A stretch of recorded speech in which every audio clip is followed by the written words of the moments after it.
Good morning. My name is Kaylee Erickson, and I'm the Student Enrollment Manager at the Institute. And today I'm going to be spending some time reviewing our undergraduate admissions process with you. In particular, I will review our general entry requirements, the application and booking steps, as well as discuss some general advice and the variety of supports available to you as you navigate the process. To begin, I wanted to take a moment to share the differences between our certificate and diploma courses, which relates to the level of learning involved. A certificate course is taught at a level equivalent to the first year of an undergraduate degree, while a diploma is taught at a second year level. The undergraduate advanced diploma courses are very much like the final year of university study, with research submitted for evaluation, similar to a traditional dissertation, with the opportunity to work closely and collaboratively with qualified researchers in your chosen field. Many of our students start with a certificate before undertaking a diploma course, where a depth of knowledge in the subject area can be built upon. There are also differences when it comes to entry requirements between our undergraduate program levels. Certificate courses do not have any formal academic entry requirements, while diplomas require that students have studied and passed an FHEQ Level 4 qualification in the subject or a closely related field.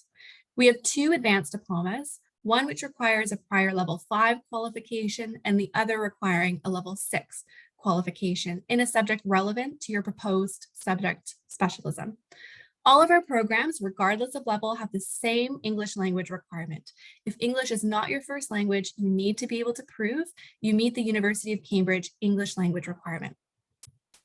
Once you've selected a course, you can begin your application directly from the course page by clicking the button on the top right that says Apply Now. This will direct you to a login screen. If you've previously studied with us and have an account, you can log in and also reset your password from this screen. If you do not have an existing account with us, you will create one at this stage. You will then be able to access your course-specific application. I have outlined on the slide a variety of the components that you will move through and have bolded the bulk of the application components, which I will discuss in depth now. In the previous education section, you will be asked to list your previous qualifications and education, starting with the highest level of qualification achieved. For our certificate programs, you will still list this information, but there is, as mentioned, no academic requirement. This is also the section where you can include any courses or practice work that you have recently completed, including the title, level, and date. When it comes to your personal statement, this is your opportunity to share your interest in the course and why you wish to enroll. Multiple academic directors were asked for their input on this slide, and they shared that they are interested in knowing if you have any previous experience in the subject or related subjects, an understanding of how this course aligns with your interests, your career objectives, and your professional development. They noted that they are looking for more than simply stating that you are interested in the subject. Rather, demonstrating your interest by sharing ways you've engaged in subject-specific material, such as readings, podcasts, book clubs, volunteering, and workshops, to name a few. I've included a link to a University of Cambridge webpage that provides some general guidance on how you may wish to approach your personal statement. If you wish to use this guidance, please note that many of our courses do not have a word count, and for those that do, it will be clearly outlined on the course page. A few of our programs at the diploma and advanced diploma level require, in addition to a personal statement, a written submission. As you move through your application, if there are clearly indicated places to upload this required information, please do so. If there are no upload options, please copy and paste your written submission into the personal statement box following your personal statement. As mentioned, all of our undergraduate programs have an English language requirement. Again, if English is not your first language, you will need to demonstrate how you meet this requirement and can choose which of the following tests to take as evidence. Please note that if you are taking an IELTS test, please select the academic version. Additionally, we will require that the results for each component of your selected test is achieved in the same sitting and no more than 2 years before the start date of the course that you are applying for. To gain a general idea as to whether you might need to take a language test, you can use the language calculator provided on this slide. The QR code will link to a postgraduate page. However, it is also applicable to undergraduate programs. To use the calculator, you will first select the country of your nationality. You may then also be asked to select the country of your most recent course of study and a few other questions before general guidance is provided in the blue box on the page. Please note that this is simply guidance and that the admissions team will make the final determination on the English language requirement. So once you've submitted your application, a series of review stages begin, including a review of any academic requirements in place, checking of the English language requirement, a review of your personal statement, and a review of your written statement for programs requiring this. You will be communicated with by our admissions team if any further information is required, and if you do require an English language test. Once you receive the outcome of your application, if you have been offered a place onto the course, please note that it is first come, first serve, meaning that you are not officially on the course until you have successfully moved through the booking steps and made a payment, which I'll discuss now. Included with your offer of place will be a link to log back into your account and move through the booking steps, which includes answering questions, some of which are for the Institute to best deliver your education and support your student experience. This involves indicating if you have support requirements, and lastly, that you agree to our terms and conditions. You will also be asked to upload a photo for your university card.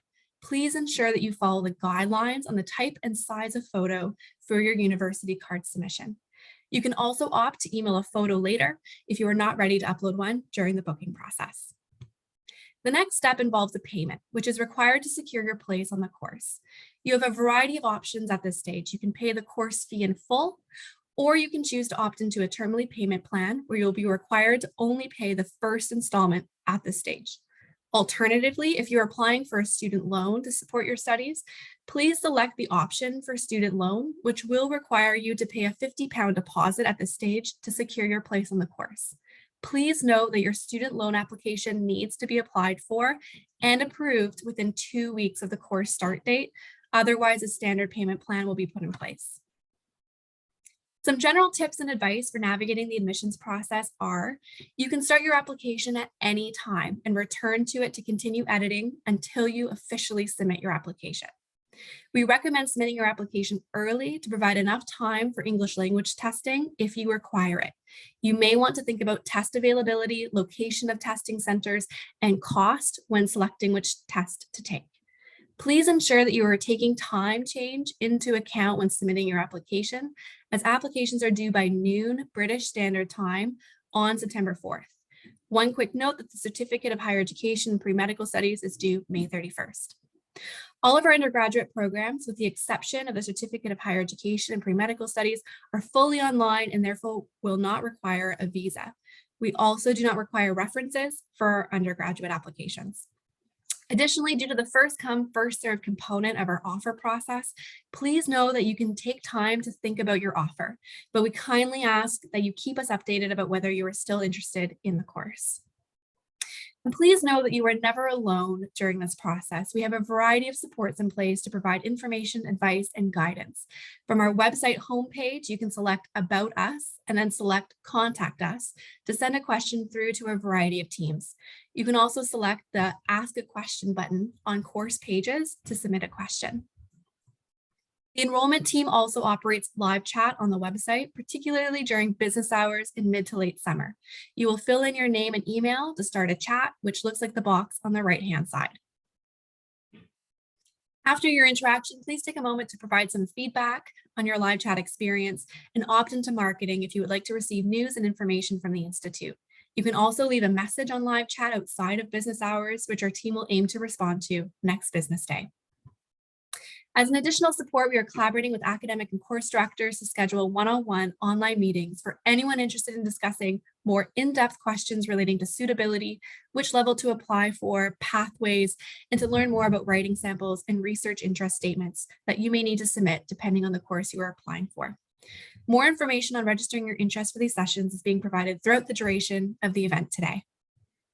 I hope this whistle-stop tour of the admissions process was helpful, and I look forward to meeting you and answering any questions that you have during the Q&A period. See you then.